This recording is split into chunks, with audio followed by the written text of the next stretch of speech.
आपको अगर याद होगा, जब गुजरात के चुनाव चल रहे थे तो राजस्थान के अंदर एक खुशी की लहर दौड़ी थी, क्योंकि उस समय गुजरात के जो इंचार्ज थे वो राजस्थान के मुख्यमंत्री, उन्होंने वहां पर घोषणा करी कि मैं 1,20,000 लोगों को नौकरी दूंगा, संविदा पे उनको नौकरी दी जाएगी।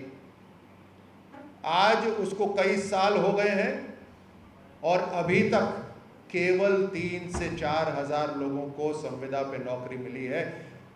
ऐलान बड़े बड़े करते हैं, ऐलान करा 1,20,000 का, और ऐलान करने के बाद जब खुशी की लहर दौड़ पड़ी तो फिर बोलते हैं कि 3 साल का कार्यकाल को 1 साल माना जाएगा, और फिर कहते हैं कि 15 साल कम से कम करे हो तब हम संविदा पे उनको नौकरी देंगे। मात्र 3 से 4 हजार लोगों को अभी तक नौकरी मिली है, 1,06,000-7,000 अभी भी बाकी हैं। और तुष्टीकरण का उदाहरण इससे बड़ा क्या हो सकता है कि सबसे पहले मदरसों के अंदर जो लोग लगे हुए थे उन्हें नौकरी दी गई।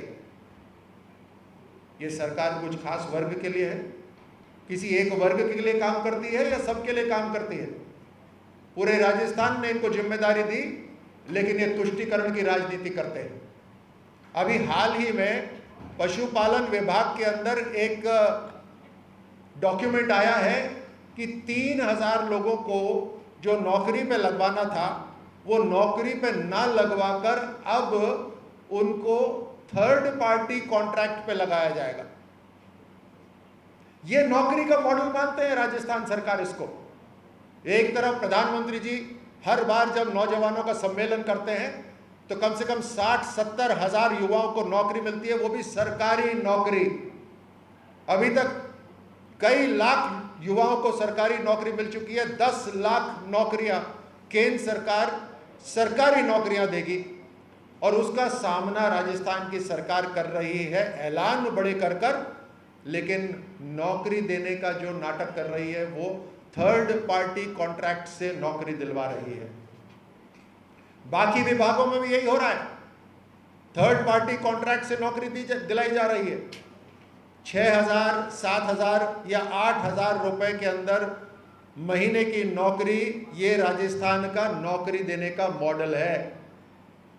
ये तो नौकरियों की बात हुई, और युवाओं को जो उनका भविष्य के लिए तैयारी की बात है, न स्कूल के अंदर टीचर हैं, न स्कूल के अंदर कमरे हैं।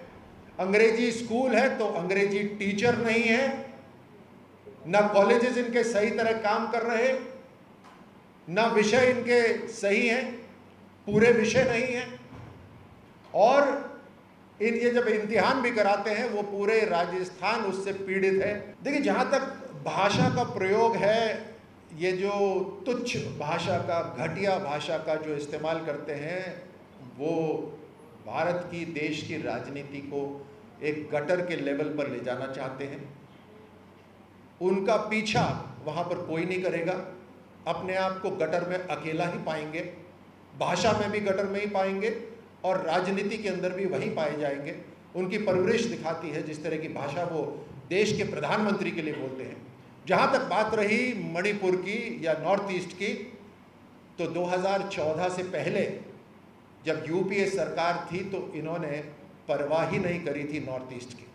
उससे पहले दशकों तक वहाँ पर अलग अलग उग्रवादी ग्रुप संघर्ष कर रहे थे, चाहे बोडोलैंड हो, NSCN हो, कुकी नागा कन्फ्लिक्ट हो, हर तरफ से हर तरह के वहाँ पर आतंकवादी संगठन एक्टिव थे। 2014 के बाद जो शांति आई वो अपने आप में अभूतपूर्व है, और 9 साल के अंदर नॉर्थ ईस्ट के अंदर चाहे टूरिज्म हो, चाहे वहाँ का कल्चर हो, चाहे रेल हो, रोड हो, एयरपोर्ट हो, हर तरह से नॉर्थ ईस्ट की कनेक्टिविटी बेहतर हुई है। तो मुझे लगता है देश अच्छी तरह जानता है कि जो पॉलिटिकल टूरिज्म के लिए आज मणिपुर गए हैं उनकी असलियत क्या है, और प्रधानमंत्री मोदी जी जो केवल लुक ईस्ट नहीं बल्कि एक्ट ईस्ट की पॉलिसी के तहत उन्होंने एक बहुत बड़ा परिवर्तन लेकर आए नॉर्थ ईस्ट में, फर्क बिल्कुल साफ